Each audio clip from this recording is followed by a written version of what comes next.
Hello student, a very good morning to all of you. Welcome to online class of Reliance Academy of class 12. The chapter name is continuity and differentiability. देखिए हमने continuous function के बारे में बताया था कि क्या condition होगी किसी फंक्शन पे, किसी पॉइंट पे फंक्शन कॉन्टिन्यूस हो जाता है।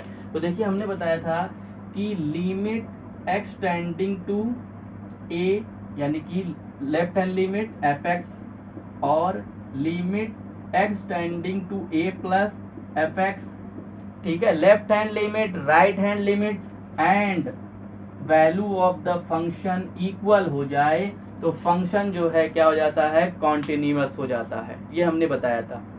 आज हम देखेंगे अलजेब्रा ऑफ कॉन्टिन्यूस फंक्शन, यानी कि देखिए क्या है, अगर एक फंक्शन f है और एक फंक्शन g है, अगर दोनों का समेशन लिया जाए तो क्या फंक्शन हमारा कॉन्टिन्यूस होगा कि नहीं।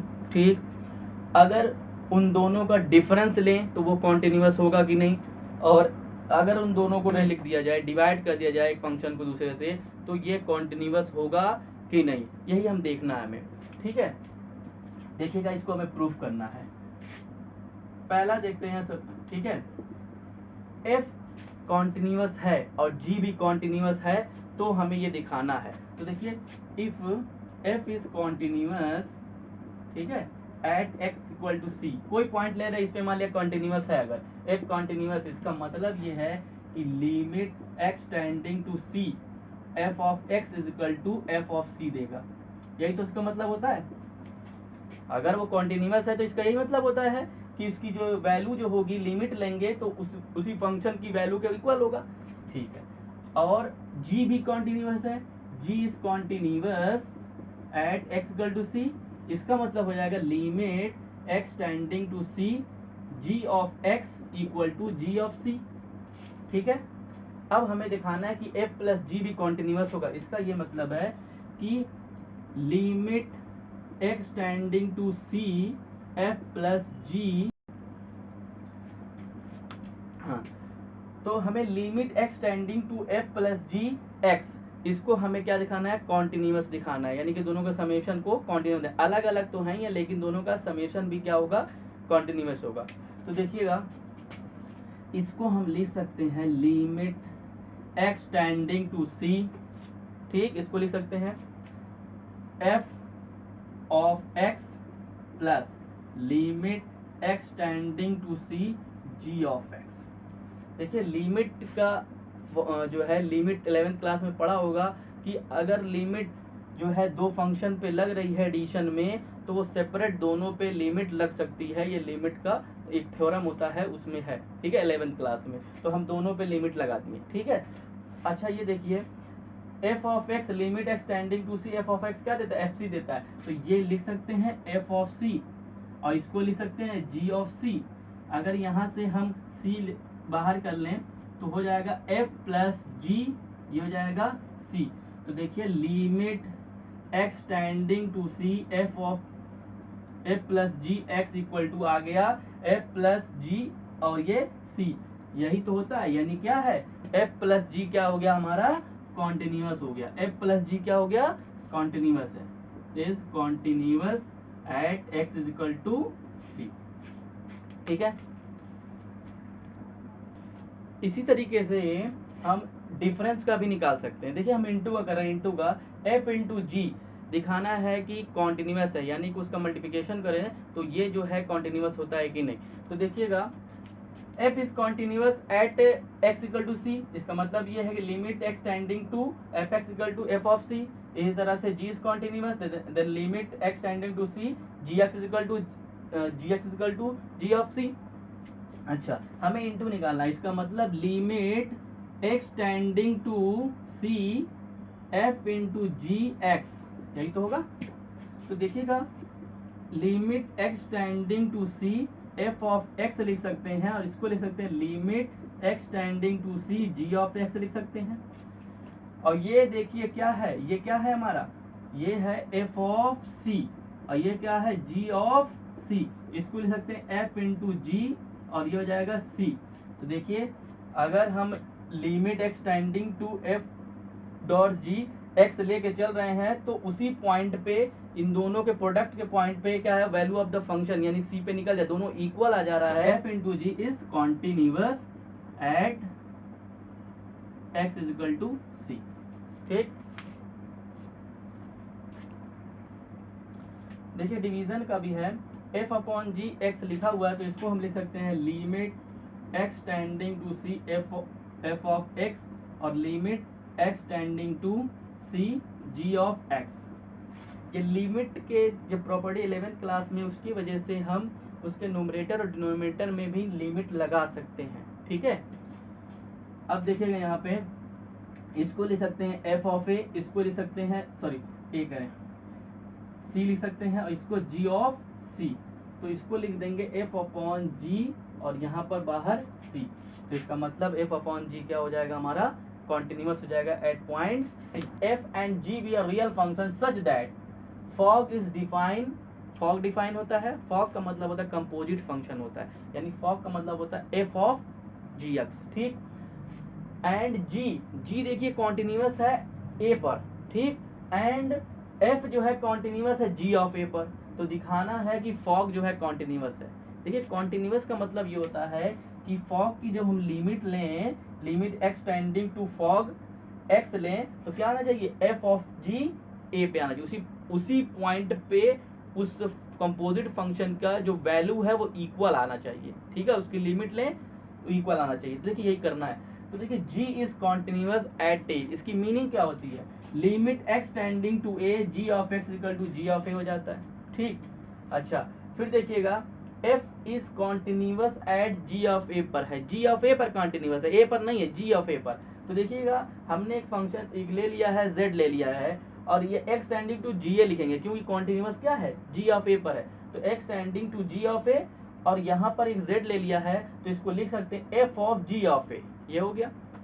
अच्छा, अब हमें निकालना था limit x tending to a f of यानी फॉग x, तो फॉग को क्या लिख सकते हैं, f ऑफ g, क्योंकि कंपोजिट फंक्शन होता है, तो देखिए limit x tending to a f of gx लिख सकते हैं। ठीक, फिर देखिएगा हमने क्या किया, यहाँ x है, दोनों तरफ g कर दिया, तो ये हो जाएगा gx ga और f ऑफ gx हो गया।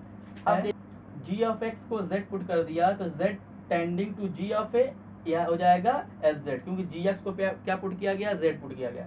तो देखिएगा यहाँ पे ये पूरी limit z tending to g of a fz की वैल्यू यहाँ से डिफाइन है, क्या लिख सकते हैं, f ऑफ ga लिख सकते हैं। ठीक, अब f ऑफ ga का मतलब हो जाएगा फॉग ऑफ a, तो फॉग ऑफ a लिख सकते हैं। तो लिमिट देखिए x tending to fog x, उसी पॉइंट a पर ही उस कंपोजिट फंक्शन की वैल्यू आ रही है, दोनों इक्वल है, यानी कि क्या है, फॉग जो है, fog is continuous at x is equal to a पर, कॉन्टिन्यूअस हो गया। एक्सरसाइज 5.1 का फर्स्ट क्वेश्चन देखते हैं। क्वेश्चन है fx is equal to fx minus 3, इसको कॉन्टिन्यूअस दिखाना है at point x equal to 0 minus 3 5।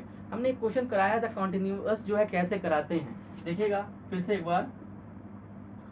fx is equal to दिया हुआ है 5x माइनस 3, ये दिया हुआ है, हमें पहला दिखाना at x is equal to 0 पे कॉन्टिन्यूअस, तो क्या करेंगे, LHL RHL left hand limit right hand limit and value of the function of that point is equal, then function is continuous at that point. तो देखिएगा क्या करेंगे, देखिए x equal to 0 पर हमें दिखाना है कि कॉन्टिन्यूअस है, तो क्या करते थे, देखिएगा लेफ्ट हैंड लिमिट, तो लिख देते थे limit x tending to 0 minus f of x, फिर इसको एक लिखने का तरीका बताया था, क्या लिख सकते हैं, h टेंडिंग टू 0, और ये लिख देंगे f ऑफ 0 माइनस h। मैंने बताया था h जो है टेंड कर रहा है 0 की तरफ, h बहुत ही छोटा है लेकिन 0 के बराबर नहीं है, बहुत ही छोटा लेकिन 0 के बराबर नहीं है, तो 0 में से जैसे ही थोड़ा सा कम करेंगे तो ये लेफ्ट की तरफ आएगा और उसी की वैल्यू निकालनी होती है, तो ये करेंगे। अब देखिएगा क्या करेंगे, देखिएगा फंक्शन 0 माइनस h है,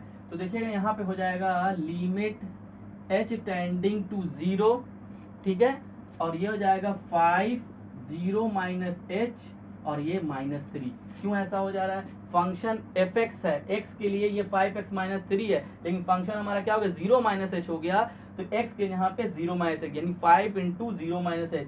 अब h के जहाँ पे 0 रखेंगे, ये पूरी क्वांटिटी 0, तो क्या आएगा, सिर्फ माइनस 3।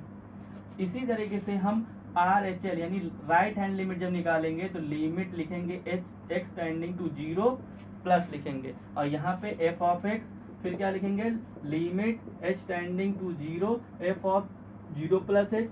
फिर हमने कहा वही फंक्शन दोनों में रखना है, तो इसको लिख सकते हैं लिमिट एच टेंडिंग टू 0, और ये हो जाएगा 5 0 प्लस एच माइनस 3।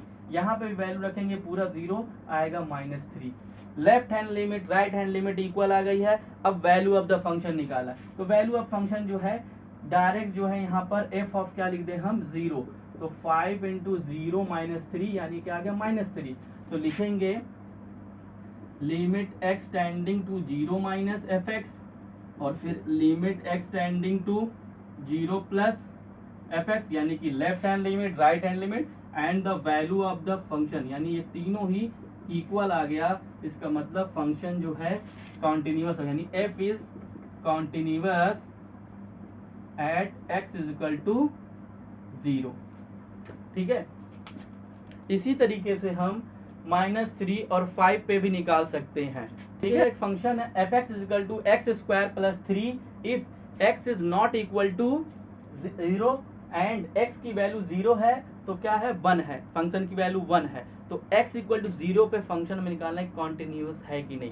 क्या करते हैं, देखिए सबसे पहले तो वैल्यू ऑफ द फंक्शन यानी f ऑफ 0 पे वैल्यू खुद दे रहा है, क्या दे रहा है 1 दे रहा है, तो वैल्यू ऑफ द फंक्शन तो 1 आ गया 0 पे।